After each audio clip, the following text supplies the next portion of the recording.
अजामिल को जब प्रेम हुआ तो धीरे धीरे करके अब पूजा पाठ उसके जीवन से समाप्त होने लगा, क्योंकि अब मोह के वशीभूत वो अजामिल होने लगा। और जो मोह के वशीभूत हो जाता है वो परमात्मा से धीरे धीरे करके दूर होने लगता है,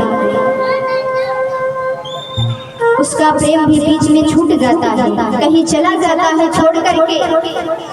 और तब अजामिल धीरे धीरे करके उसके जाने के दुख में अब गलत संगत में रहने लगा, शराब पीने लगा, मदिरा सेवन करने लगा, लोगों से प्रेम नहीं करता, किसी से बातें नहीं करता, अगर कोई उससे बात भी करता तो भी सीधे मुंह बात नहीं करता। वो अजामिल पहले जैसा नहीं रहा, उसका व्यवहार बदल गया। कुछ समय बीता, उसका विवाह तो हो गया, लेकिन विवाह के बाद भी अजामिल में कोई परिवर्तन नहीं आया।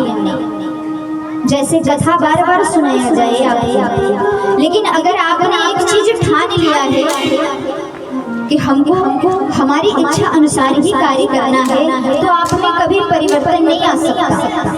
कितना भी आप भागवत सुन लो, कितना भी कथा सुन लो, कितने भी बड़े बड़े संत आपको कितना भी ज्ञान देकर चले जाए, लेकिन जब तक त्याग नहीं करोगे स्वयं से, तब तक कुछ भी प्राप्त होने वाला नहीं है। कुछ संतों का आना हुआ उसके गांव में। संत ने 4-6 व्यक्तियों से पूछा, तो लुखे पर जुआ खेलने वाले व्यक्ति बैठे हुए थे। पूछा, ब्राह्मण अजामिल का घर कौन सा है? अब जैसे संतों की ओर देखा तो जो 4-6 लोग बैठे थे जुआ खेल रहे थे, उन्होंने देखा तो वो जानते थे कि संत से अजामिल बड़ा चिढ़ता है। झूठ बोल दिया, कहा कि वही सामने से चले जाओ, अजामिल का घर है। और संत भी देखिए सामने आते हैं, दरवाजा खुलता है तो अजामिल की पत्नी बाहर निकलती है।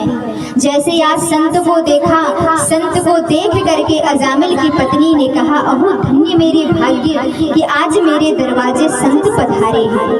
आज परमात्मा ने कितनी बड़ी मुझ पर कृपा किया है, इतने वर्ष हो गए मेरे, आज इस घर में कोई संत का चरण नहीं पड़ा, आज जरूर परमात्मा की ही कृपा हुई है।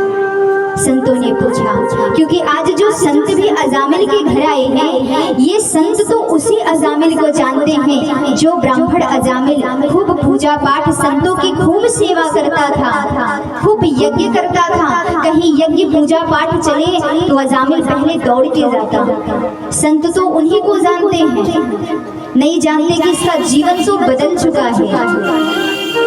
जैसे ही पूछा, ब्राह्मण अजामिल का घर यही है? उसकी पत्नी ने कहा, हाँ यही घर है। संत को बड़े भाव से आसन दिया, लेकिन आज हृदय में बड़ा डर है। सोच रही है कि अगर मेरे पति आ जाएंगे, कहीं भगवान की कृपा असीम हुई है कि हमारे संत आज दरवाजे आए हैं, कहीं हमारे पति आ करके अगर इनका अपमान कर दिए।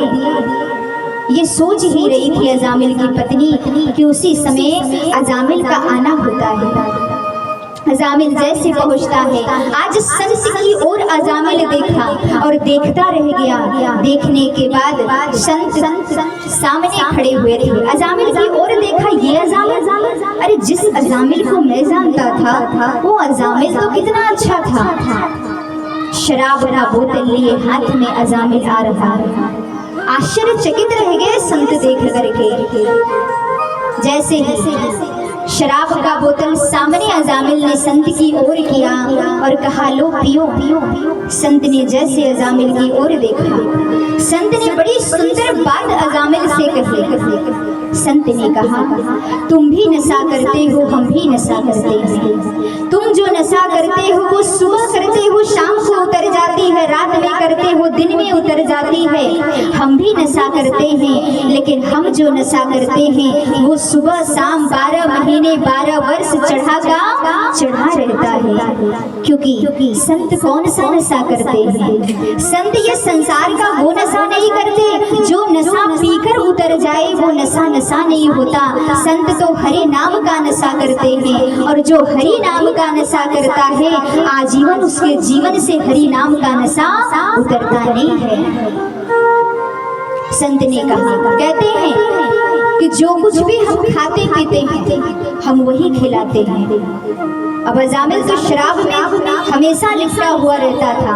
कहते हैं कि शराबी के घर शराबी आते हैं, जुआरी के घर जुआरी आते हैं, और भक्त के घर भगवान आते हैं। इसीलिए कहते हैं कि घर को इतना पवित्र बना के रखो, भगवान के भक्त बने रहो कि संत और भगवान ही आपके घर में आए, कोई जुआरी और शराबी आपके घर में ना आए। संत जाने लगे। संत ने कहा कि आपके घर का हम जल इस समय नहीं पी सकते। कहते हैं जो मांस मदिरा शराब का सेवन करता है कभी भी संतों को अपने हाथों से जल नहीं पिलाना चाहिए। संत क्योंकि पवित्र होते हैं, उनकी आत्मा उनका हृदय पवित्र होता है, और अगर आपने ऐसा कर दिया तो बहुत बड़ा पाप होता है।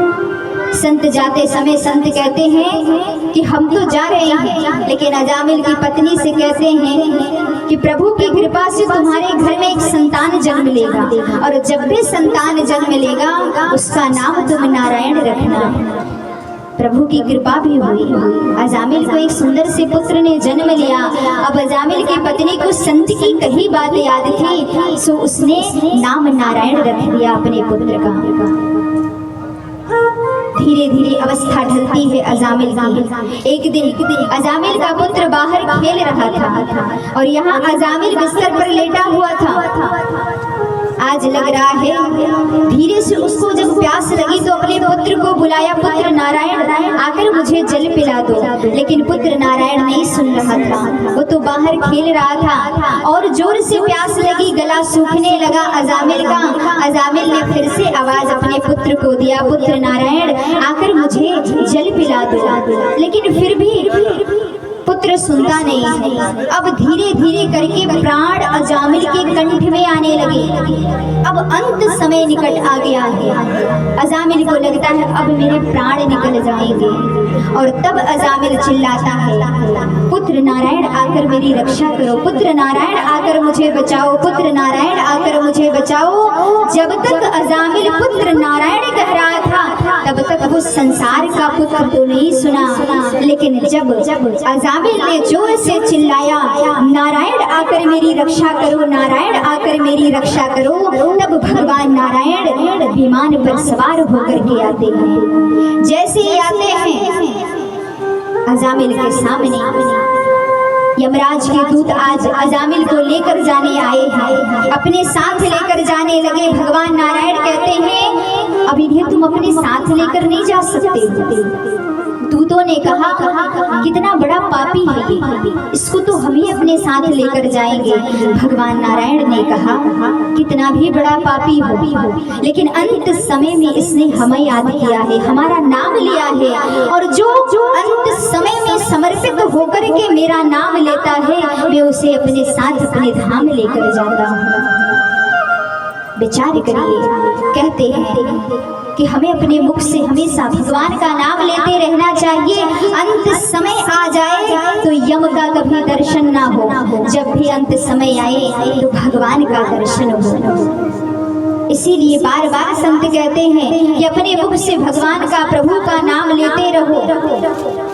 लेकिन फिर भी हम प्रभु का नाम लेने में भूल कर देते हैं, सोचते रहते हैं कितना प्रभु का नाम लें। लेकिन कहा गया है ये जीवन हमारा क्या है, एक किराए का घर है।